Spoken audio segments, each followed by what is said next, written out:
Bienvenue à cette séance d'information consacrée au master en sciences du travail de l'Université de Liège. Moi, je suis Manoé Thierry, je suis l'assistante des masters sciences du travail.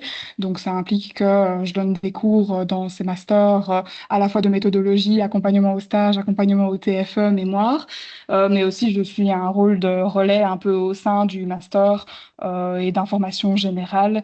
Mais il y a d'autres contacts clés aussi pour le master dont on parlera plus tard. Alors, avant de présenter vraiment les masters en tant que tels, quelques mots quand même sur la faculté des sciences sociales qui les organise. Donc, la faculté des sciences sociales, FAS, c'est donc une des facultés de l'université qui organise un bachelier en sciences humaines et sociales et différents masters thématiques ou disciplinaires spécifiques et qui offre aussi la possibilité de faire des doctorats sur de nombreux sujets de recherche liés aux sciences sociales. Alors, le point commun entre, du coup, tous ces parcours d'études, c'est que le but, c'est d'apprendre à comprendre, d'écrire, analyser, interpréter scientifiquement les évolutions et la complexité du monde social qui nous entoure.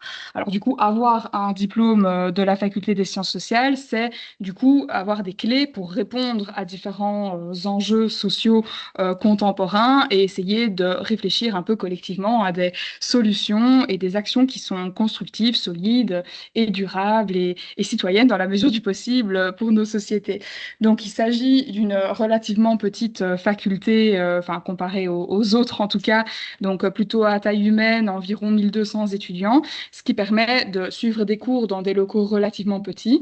Ça peut être des locaux comme celui dans lequel vous êtes aujourd'hui, mais d'autres locaux plus appelés les séminaires qui sont un peu en taille réduite et du coup d'encourager au maximum les liens entre les étudiants entre eux, mais aussi entre les étudiants et le corps enseignant et le corps administratif. Et ça laisse aussi la possibilité d'avoir un accompagnement relativement poussé des différents travaux et projets que vous mènerez au cours de vos études. Alors du coup, voici un peu un aperçu de différents masters organisés par la faculté, et il y en a encore évidemment bien d'autres dans d'autres facultés.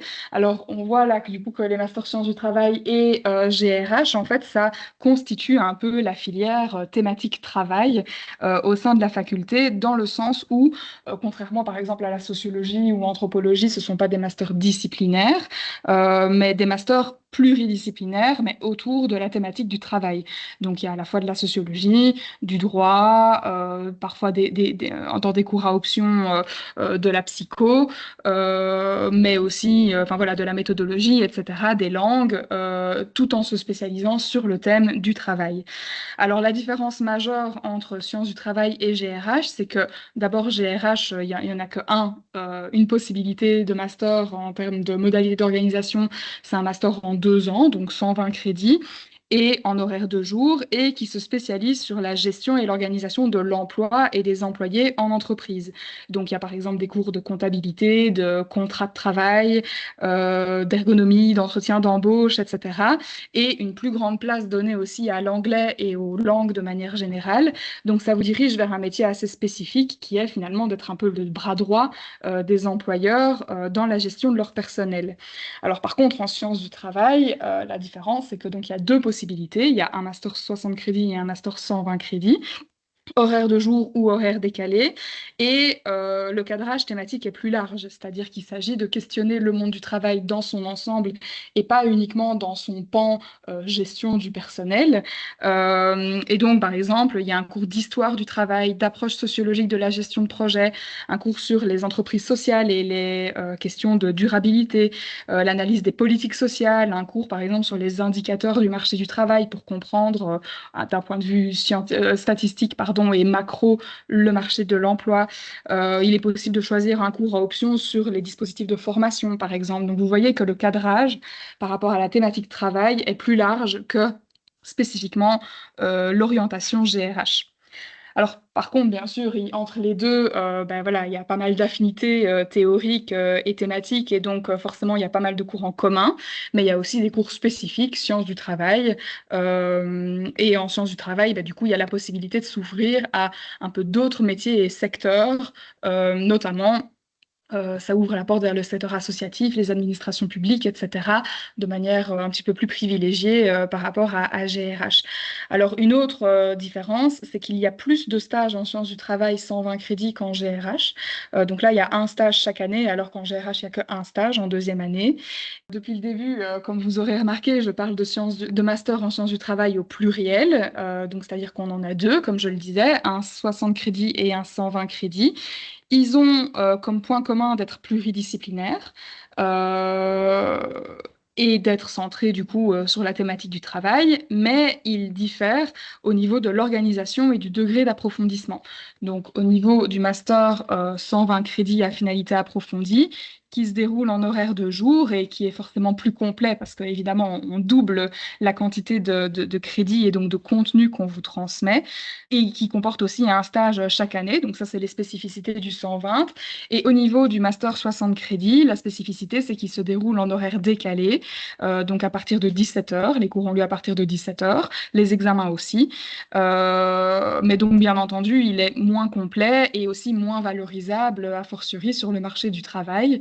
Donc là, par exemple, il faut bien vous renseigner par rapport au type de métier ou d'orientation vers lesquels vous voulez vous diriger ou de barème salarial, par exemple, si un master 60 peut bel et bien être reconnu comme un niveau master, ou si pour l'emploi ou le poste ou la valorisation salariale que vous recherchez, un master 60 crédits suffit, quoi, ou s'ils exigent un master 120.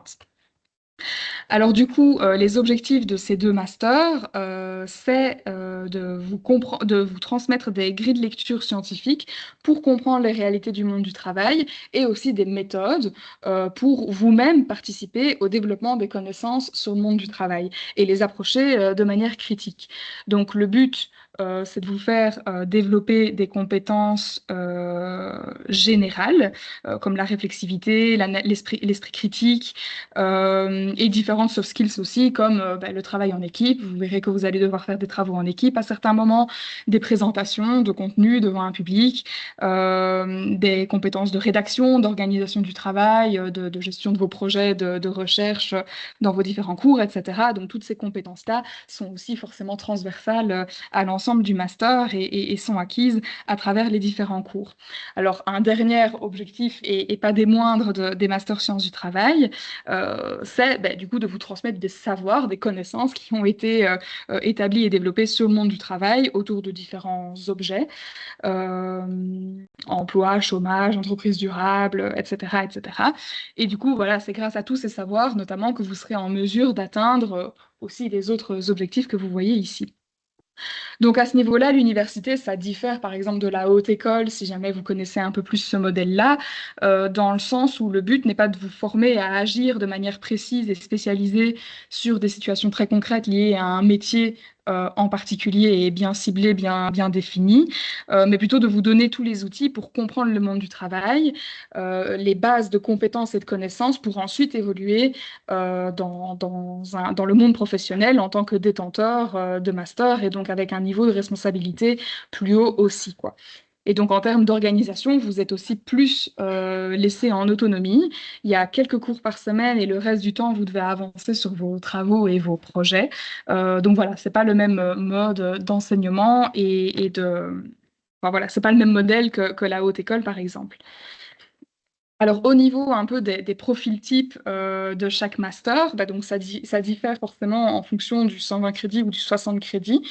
En 120 crédits, étant donné que ça s'organise en horaire de jour avec des stages, ça s'adresse plus à des personnes qui ne travaillent pas en journée et qui veulent avoir une formation complète avec plus de théorie mais aussi de la pratique, en ayant du coup un premier contact avec le monde professionnel via un stage chaque année, afin d'avoir un bagage de formation plus solide, plus complet et donc de garder aussi un maximum de portes ouvertes en termes de débouchés professionnels. Au niveau du 60 crédits, Étant donné qu'il est plus court et qu'il s'organise en horaire décalé, ben, on voit surtout des étudiants qui travaillent en journée et qui cherchent du coup à compléter leur formation pour développer leurs connaissances ou évoluer dans leur travail, se reconvertir professionnellement ou voilà, tout simplement par intérêt. Donc voilà, diverses raisons et divers parcours qui sont du coup, enfin, qui constituent un public très, très varié pour le master 60. Néanmoins, même si c'est un peu le profil type qu'on voit dans ce master, sachez qu'il n'est pas obligatoire d'avoir une occupation professionnelle pour faire ce master, bien évidemment. Alors du coup, les modalités de ce master permettent à un très large panel de personnes d'y trouver leur compte, mais cependant, il faut un peu garder à l'esprit euh, certains prérequis, certains cadres à cette formation, dans le sens où ça reste des études universitaires, donc même s'il n'est pas absolument nécessaire d'avoir déjà fait l'université avant, enfin, il n'est pas nécessaire non plus d'avoir forcément fait des sciences sociales avant, mais par exemple, c'est important de bien maîtriser le français et a fortiori le français académique, parce que vous verrez que c'est assez jargonnant et assez spécifique dans le langage universitaire et qui est assez différent du langage de la vie de tous les jours. Et il est aussi nécessaire d'avoir des affinités avec un peu le type de raisonnement pardon, qu'on a en sciences sociales à l'université. Donc, apprécier de lire, d'essayer de comprendre le monde qui nous entoure, être curieux, etc. Alors, comme je le disais, ben, on va pas vous apprendre des compétences ultra pratiques. On ne va pas vous apprendre, par exemple, à faire une série de tâches ou vous donner des modes d'emploi, des protocoles à appliquer dans des pratiques professionnelles. Le but, c'est vraiment de forger une réflexion sur le monde du travail. Et ben voilà, du coup, à l'université, l'idée est plus de former à un mode de raisonnement plutôt qu'à un métier précis. Donc, ça peut aussi amener à des difficultés à cerner les débouchés, mais on en parlera juste après aussi.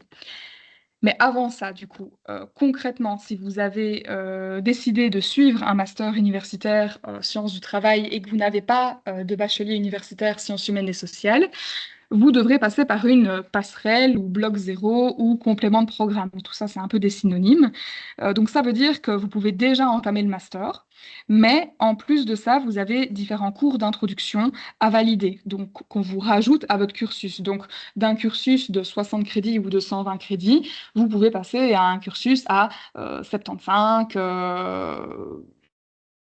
enfin jusqu'à 90 crédits, enfin voire même 60 si vous avez une formation hors Europe par exemple. Mais bref, en fait, le nombre de crédits qui est à rajouter à votre cursus se fait en fonction de votre parcours personnel. Donc là, je peux pas m'avancer sur votre situation personnelle. Il faut se pencher sur votre formation, etc.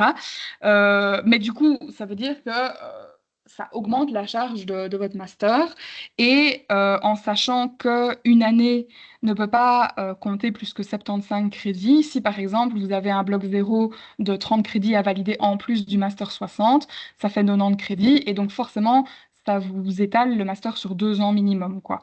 Donc ça, c'est à avoir en tête. Donc, j'ai pas le temps de développer ici le détail des compléments de programme et surtout que, en fait, il est aménagé en fonction de votre formation préalable, non seulement en termes de quantité de crédit qu'on vous met, mais aussi du type de cours qu'on met dans votre complément de programme. Mais du coup, l'idée ici, c'est de vous renseigner un peu sur, en fonction de votre cas, qu'est-ce qui se poserait pour vous en matière de complément de programme ou pas.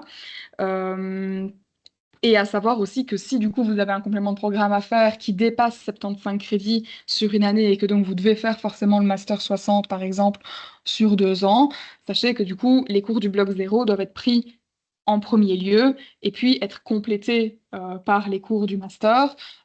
Plutôt que faire par exemple tout le master en un an et puis laisser la deuxième année tous les cours de la passerelle, ça n'a pas beaucoup de sens étant donné que ce sont des cours d'introduction à différentes thématiques que du coup vous n'avez pas pu avoir vu que vous n'avez pas fait de bachelier sciences humaines et sociales. Et il faut également garder en tête que les cours du complément de programme ont lieu majoritairement en horaire de jour. Donc là aussi, il faut vous renseigner pour savoir si c'est possible pour vous d'y assister, d'y participer en fonction de vos contraintes personnelles ou professionnelles. Alors, il y a une bonne nouvelle, c'est que c'est possible d'être dispensé de ce complément de programme si vous réussissez l'épreuve de valorisation de crédit.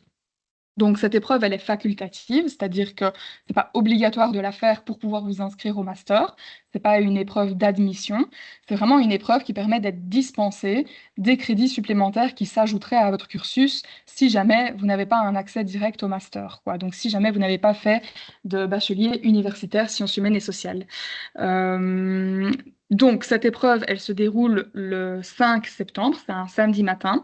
Et vous pouvez vous y inscrire jusqu'au 2 septembre. Ça, c'est sur le site de la faculté. Il y aura un petit formulaire d'inscription qui n'est pas encore en ligne, mais il le sera très prochainement. Vous devez vous y préparer à l'avance, donc c'est pas quelque chose où on teste vos connaissances personnelles générales que vous auriez indépendamment, enfin déjà de votre côté. On vous donne en fait un support documentaire que vous devez vous approprier. Et puis une fois le jour de l'épreuve, on vous donne au moment de l'épreuve un petit texte inédit à lire sur place. Et du coup après il y a différentes questions qui sont posées sur l'ensemble du matériau, quoi. Donc à la fois le support que vous avez préparé à l'avance et le texte inédit. Donc à ce niveau-là, le support documentaire, vous le trouverez aussi sur le site une fois qu'il sera mis en ligne. C'est pas encore le cas, mais vous avez le temps d'ici septembre. C'est du coup de bien le lire, de bien le comprendre, savoir où sont les informations, savoir bien naviguer dedans. Mais ça sert du coup à rien de l'étudier parce que vous pourrez l'avoir avec vous lors de l'épreuve. Donc c'est un examen à cours ouvert, quoi. Donc, si vous réussissez l'épreuve de valorisation de crédit, vous avez donc une attestation qui vous permet de vous inscrire et puis de constituer votre programme annuel de cours sans le bloc zéro. Du coup, il sera enlevé de votre cursus. Si jamais vous échouez à l'épreuve, soit du coup, enfin, ça rend le projet du master impossible parce que vous ne pouvez pas ou vous ne voulez pas suivre les cours du complément de programme en plus des cours du master. Et donc à ce moment-là, vous pouvez retenter votre chance l'année d'après. Soit vous vous dites, OK, ben, je fais quand même le master cette année, mais du coup avec les cours du bloc zéro en plus. Et donc là, à ce moment-là, vous vous inscrivez, vous avez les cours du bloc zéro en plus. Et là, pour pouvoir valider le master, il faut aller jusqu'au bout, il faut valider tous ces cours-là. Donc, par exemple, vous ne pourriez pas vous inscrire, passer tous les cours du master, l'année prochaine, retenter l'épreuve de valorisation de crédit pour faire annuler le bloc zéro a posteriori. Ça, c'est techniquement pas possible. Donc, soit si vous le ratez, vous faites le master cette année avec le bloc zéro, soit vous ne vous inscrivez pas et vous tentez votre chance l'année prochaine. Il y a une épreuve sur l'année, pas de seconde session entre guillemets.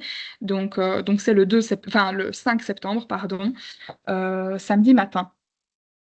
Alors, penchons-nous un peu sur le programme de cours. Donc, dans le Master 60, vous avez 16 crédits pardon, pour le TFE. Alors là, le TFE, ça s'appelle TFE, travail de fin d'études, et pas un mémoire, même si l'exercice est similaire, mais c'est un peu plus court.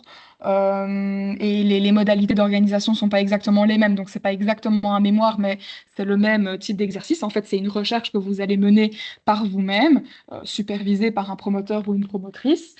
Donc pour 16 crédits sur le sujet de votre choix. Et vous avez le reste des crédits, ce sont des cours. Donc des cours de sociologie du travail, droit du travail, politique publique, méthodologie, donc justement pour apprendre à mener la recherche pour le TFE, et un cours au choix.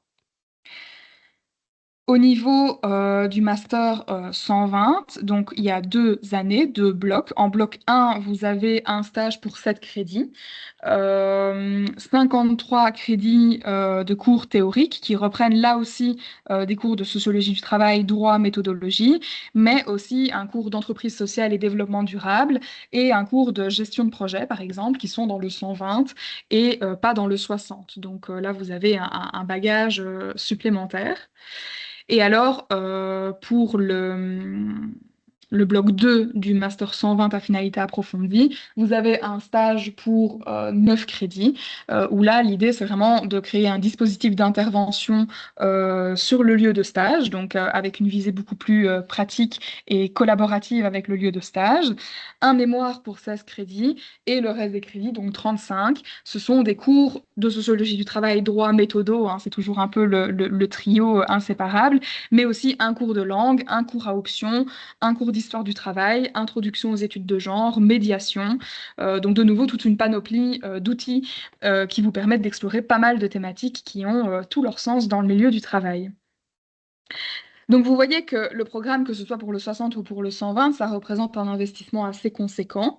On considère en général qu'une année à 60 crédits, c'est un peu équivalent à un temps plein, quoi, étant donné qu'un crédit correspond à environ 25 à 30 heures de travail, tout compris, donc le fait d'assister aux cours, le fait de préparer les travaux, d'étudier, retravailler vos notes, etc., discuter avec le promoteur pour le mémoire, tout ça est compris dans le temps de travail que représente un crédit, faire les démarches de stage, etc., rédiger vos travaux, machin, machin. Et donc, si vous avez un emploi à côté ou des contraintes diverses et variées, ben, par exemple, en faisant le Master 60 en horaire décalé, ben, ça peut être assez difficile de le faire en un an parce que vu que c'est en 60 crédits et rassemblé sur une plage horaire plus courte, étant donné que c'est de 17 h à 21 h et pas sur toute la journée, ben en fait, les cours, c'est très concentré. Donc, si vous faites le Master 60 en un an, vous avez cours quasiment tous les soirs de la semaine.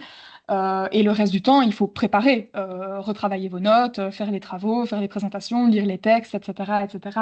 Donc, c'est assez difficile à combiner avec une occupation professionnelle temps plein, par exemple. C'est tout à fait possible, hein, il y a des gens qui le font chaque année, mais j'attire votre attention sur le fait que ça représente un temps plein en plus de toutes vos autres contraintes à côté. Donc, si vous êtes dans ce genre de cas, sachez qu'il y a la possibilité de faire un étalement, allègement, là aussi ce sont des synonymes, c'est-à-dire que d'entrée de jeu, au moment où vous constituez votre programme de cours, il est décidé avec la faculté que vous allez forcément le faire en 2 ans. Et donc à ce moment-là, vous constituez votre programme de cours avec une partie du master sur une première année et une autre partie sur une deuxième année. Et sur la première année, vous avez droit du coup à un allègement du Minerval. Les frais de Minerval donc, sont adaptés au nombre de crédits que vous passez cette année-là. Donc là, vous faites des économies sur le premier Minerval. Par contre, le Minerval de l'année diplômante, donc la dernière année que vous faites, là par contre, c'est un Minerval complet de toute façon. Mais voilà, sur le premier Minerval, c'est au prorata du nombre de crédits que vous avez cette année-là.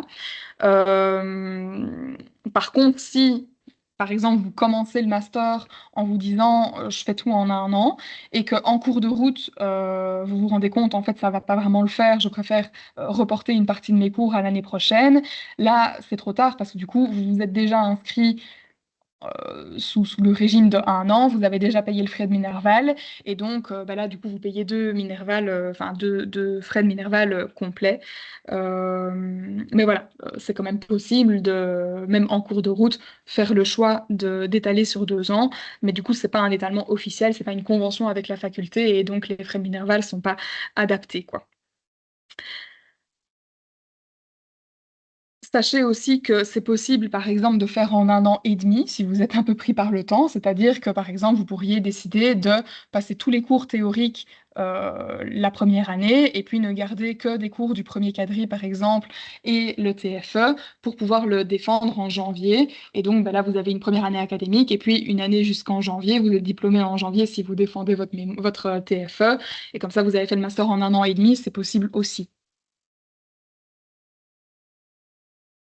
Donc mon but, voilà, c'est pas de vous inciter à forcément le faire d'emblée en plus d'un an, mais d'attirer votre attention sur le fait que c'est un dispositif qui existe et qui est beaucoup mobilisé par les étudiants du Master 60, typiquement.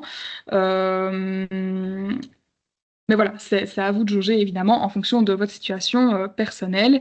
Et donc là, il faut motiver par une occupation professionnelle ou autre motif prévu dans les règlements. Et donc contacter la paritorat au moment de la constitution de votre programme de cours si vous souhaitez y avoir recours. Sachez aussi que si vous travaillez à côté, il existe la possibilité de bénéficier de congés éducation. Donc ça veut dire que vous pouvez recevoir un certain nombre de congés par an, en plus de vos congés déjà de base, si vous suivez une formation en cours du soir. Donc pour pouvoir typiquement étudier ou, pendant le blocus ou faire des examens, etc. Et donc à ce moment-là, en fait, l'employeur reçoit des subsides pour vous payer ces congés-là. Donc c'est intéressant pour lui aussi. Donc là, je connais pas du tout les détails administratifs, etc. Et en fait, ça se décide au-delà de la faculté. En fait, ça, c'est vous qui devez voir avec votre employeur. Mais sachez que c'est aussi un dispositif qui existe et qui peut être intéressant.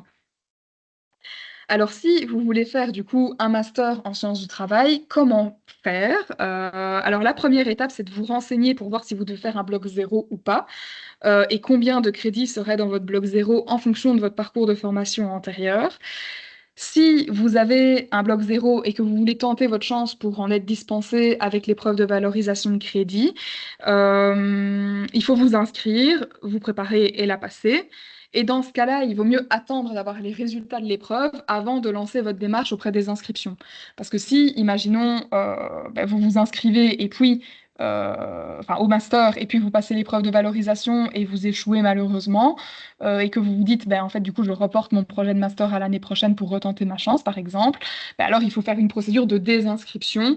Vous avez perdu du temps, c'est de la lourdeur administrative, potentiellement ça peut faire des problèmes dans votre dossier ou quoi, si vous avez dépassé certains délais.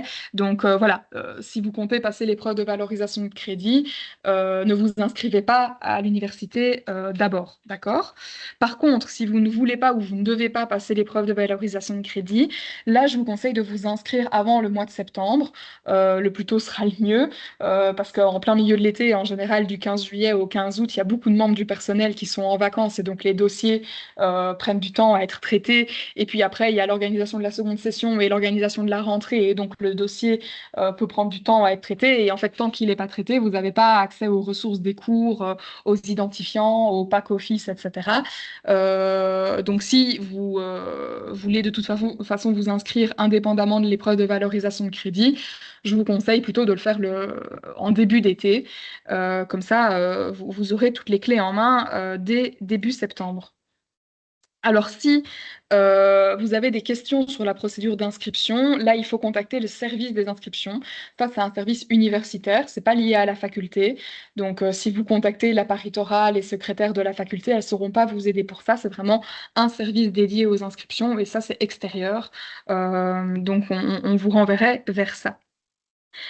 Alors, pour vous inscrire du coup à l'épreuve de valorisation de crédit, là par contre, c'est la faculté qui organise cette épreuve. Donc là, il y a une procédure d'inscription en ligne euh, qui du coup n'est pas encore en ligne pour l'instant, mais elle le sera.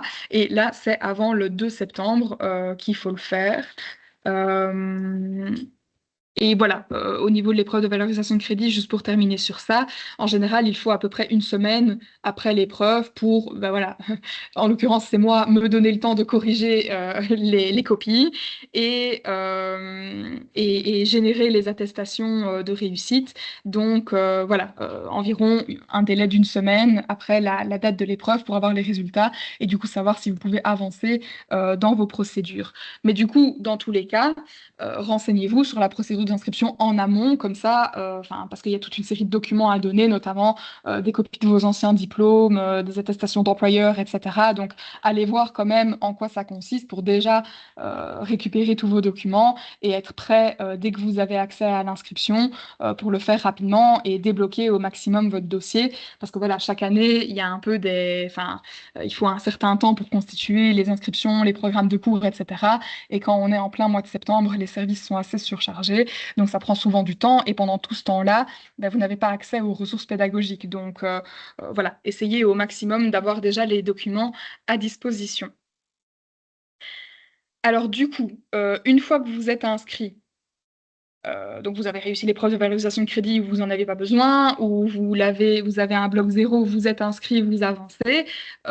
Comment faire à l'étape d'après? C'est dans la faculté, là à ce moment-là que ça se fait, c'est la constitution du programme de cours. Et là, vous avez jusqu'au 31 octobre pour constituer le programme de cours. Donc vous avez jusqu'au 30 septembre pour vous inscrire à l'université et jusqu'au 31 octobre pour constituer le PAE, c'est le programme annuel de cours.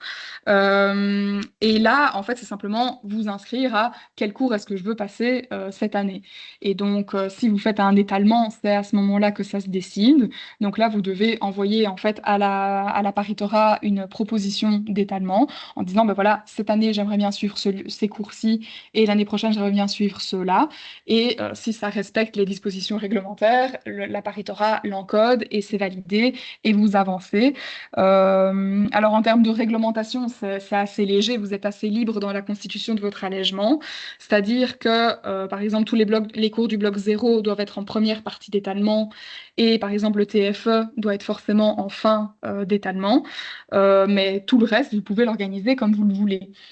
Je vous conseille néanmoins personnellement de vous inscrire au séminaire de méthodologie de recherche en première partie d'étalement, parce que comme ça, vous avez une vision assez globale de la démarche de recherche en sciences sociales dès la première année, et puis en deuxième année, vous vous lancez dans votre TFE en ayant déjà une première expérience de recherche, plutôt que de devoir apprendre à faire une recherche en même temps que vous la faites pour votre TFE.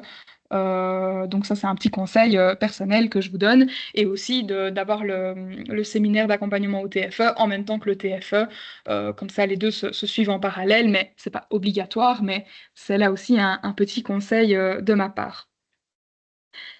Du coup, pour un peu vous faire une idée de quel cours m'intéresserait pour cette année, quelle modalité, enfin si par exemple dans la première année vous voulez avoir surtout des travaux à réaliser et pas beaucoup d'examens parce que ça vous arrange mieux comme ça, vous pouvez avoir toutes ces informations-là en allant dans le programme de cours et en cliquant sur les engagements pédagogiques. Donc là, programme de cours, à chaque intitulé, il y a un petit bouton jaune avec le code cours et si vous cliquez dessus, vous avez un descriptif de à quoi vous attendre avec ce cours.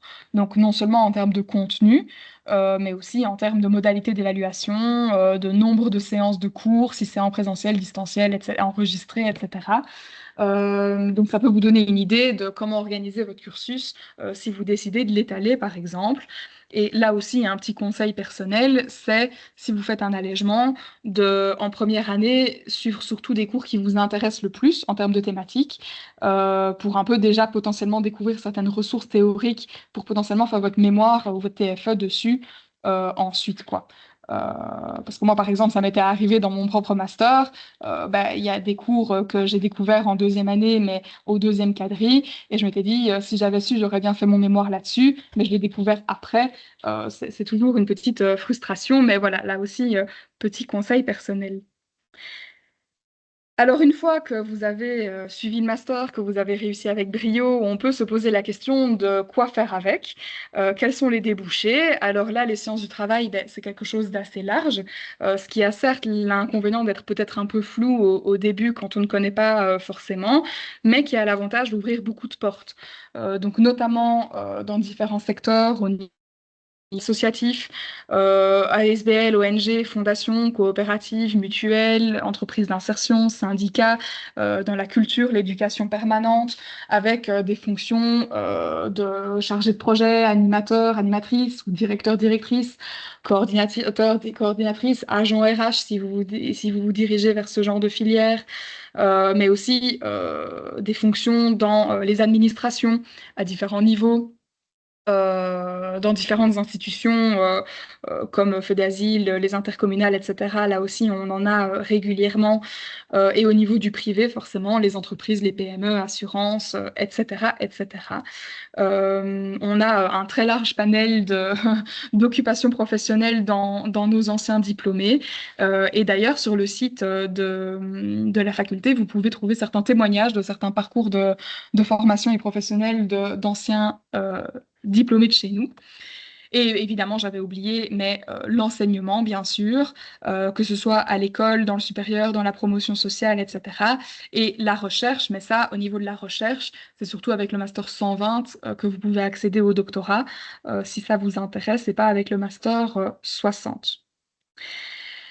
Alors pour continuer à vous informer sur nos masters et sur notre faculté, il y a régulièrement des événements de portes ouvertes, de séances d'infos, l'accueil à la rentrée, etc., qui sont organisés. Donc je vous encourage vraiment à y venir parce que c'est là que se transmettent plein d'informations super utiles pour bien comprendre l'organisation des études, connaître un peu le campus, faire déjà connaissance entre vous aussi, parce que chaque année, voilà, il y a des groupes de solidarité aussi qui se forment entre les étudiants, des groupes Facebook Facebook, WhatsApp, etc., où du coup vous pouvez vous envoyer et partager des ressources, de l'aide, etc. Euh, donc voilà, c'est vraiment déjà l'occasion d'embrayer dans cette dynamique-là et de bien vous lancer dans le master. Alors au niveau des contacts, pour des questions vraiment strictement administratives, je vous renvoie vers l'Apparitora.